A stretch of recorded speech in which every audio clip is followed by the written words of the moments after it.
Assalamualaikum warahmatullahi wabarakatuh. Di komunikasi pembangunan sosial yang kemarin sudah beberapa membahas dan juga sudah melakukan campaign ya, saya akan bahas sedikit juga merangkum gitu ya. Sebenarnya apa sih yang dimaksud dengan komunikasi pembangunan sosial, pembangunan itu sendiri, tujuannya apa?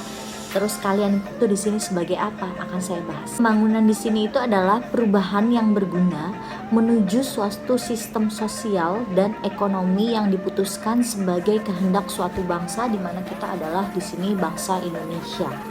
Nah, pembangunan tuh itu ya. Jadi komunikasi untuk perubahan itu sangat penting dan sangat besar perannya. Jadi untuk menuju ke perubahan yang diinginkan itu. Jadi kalau menurut Scrum, komunikasi di sini ada dua.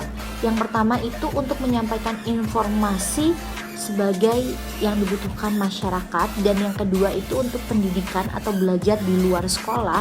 Jadi tujuannya itu untuk perubahan peningkatan pengetahuan, perubahan sikap, hingga peningkatan keterampilan itu sendiri. Untuk prosesnya itu beda-beda ya. Jadi yang pertama itu ada persuasif atau bujukan, jadi membujuk seseorang untuk mengikuti apa yang jadi tujuannya. Yang kedua itu adalah pervasion atau pengulangan. Jadi seperti campaign yang sudah kalian lakukan, diulang terus, diulang lagi, itu juga bisa. Yang selanjutnya adalah compulsion atau pemaksaan secara tidak langsung. Jadi diciptakan situasi dan kondisi yang seperti itu mau tidak mau dituruti. Dan yang terakhir adalah coercion atau pemaksaan dengan sistem hadiah atau sanksi. Masyarakat dengan tingkat literasi, kemudian penghasilan dan juga sosial ekonomi yang rendah diinformasikan dan juga dimotivasi untuk menerima berbagai ide dan melakukannya untuk waktu yang sangat-sangat singkat dibanding waktu yang normal. Jadi mereka dipaksa diberikan informasi, diulang-ulangi terus informasinya, dan juga dibujuk untuk melakukan ide-ide tersebut yang mereka tidak familiar untuk dilakukan supaya bisa mencapai tujuan pembangunan bersama. Nah, di sini kalian sebagai mahasiswa dijadikan sebagai fasilitator untuk menggunakan kalian sebagai mahasiswa yang tentunya adalah anak-anak muda ya, silahkan gunakan prinsip komunikasi pembangunan, kemudian strategi-strateginya yang kemarin sudah saya berikan materinya untuk diaplikasikan kepada campaign yang kalian lakukan.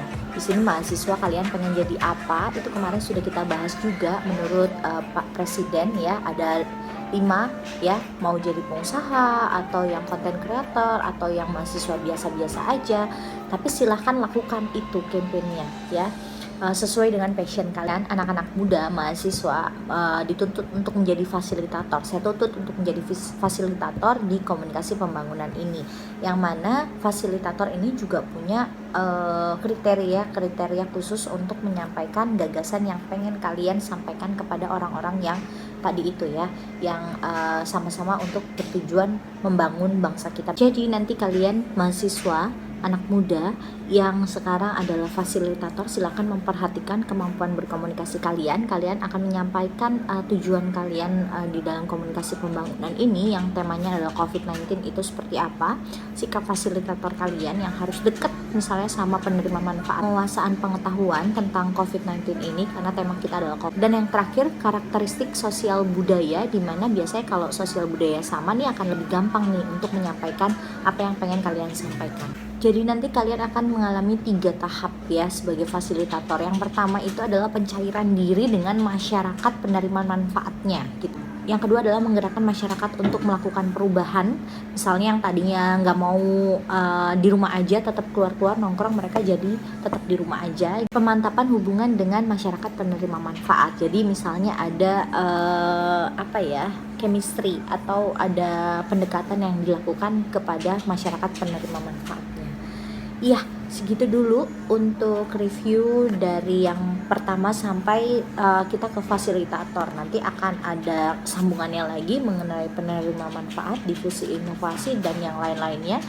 Tapi tetap campaign-nya dijalankan. Kalian sebagai fasilitator tetap berikan yang tidak diketahui oleh kira-kira kayaknya nih penerima manfaat ini belum tahu deh masyarakat yang ini, kalian berikan ke situ sebenarnya COVID-19 itu apa yang boleh dilakukan, apa yang tidak boleh dilakukan. Bisa dari misalnya di rumah sendiri dulu misalnya, atau ya sesuai situasi dan kondisi yang sekarang sedang berlangsung. Kalau misalnya bisa lewat online, silahkan lakukan lewat online, itu juga boleh ya. Oke, good luck untuk campaignnya. Ingat, tadi harus ada pengulangan, jadi continue ya, tidak sekali terus berhenti, itu namanya bukan campaign. Good luck, tetap sehat, tetap semangat, tetap di rumah aja. Kita ketemu lagi di lain waktu. Wassalamualaikum warahmatullahi wabarakatuh.